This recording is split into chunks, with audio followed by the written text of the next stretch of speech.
The city bus was a jumble of faces, a moving mosaic of different stories. Elias, a young man with tired eyes, finally found a seat near the back. He was heading home after a long, draining shift at the hospital, still in his blue scrubs. The bus pulled up to the next stop, and an elderly woman climbed aboard. She scanned the seats, her eyes eventually landing on the empty spot right next to Elias.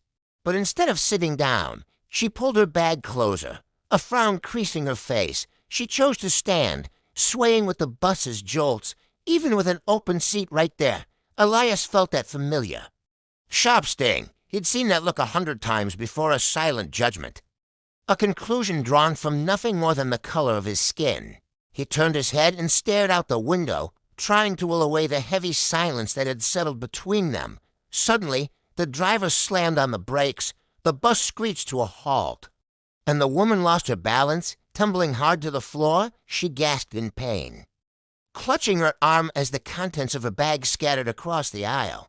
While other passengers just stared or hesitated, Elias was already moving. He knelt down beside her, his action steady and practiced. "I'm a nurse," he said, his voice calm and gentle. "Please, don't try to move your arm.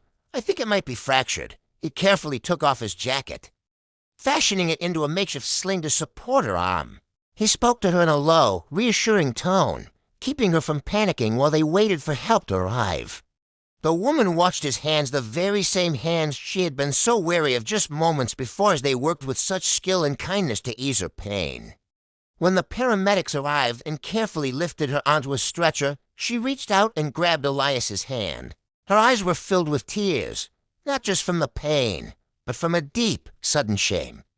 "I am so sorry," she whispered, her voice trembling with emotion. "I didn't really see you. I only saw what I was afraid of." Elias offered a small, sad smile. "We all have things we need to unlearn," he replied softly. As the bus pulled away, the air inside felt different. A small bridge had just been built where a tall wall once stood. That moment reminds us that compassion is the most powerful language we have. Thanks for watching. Remember to be kind. And we'll see you next time.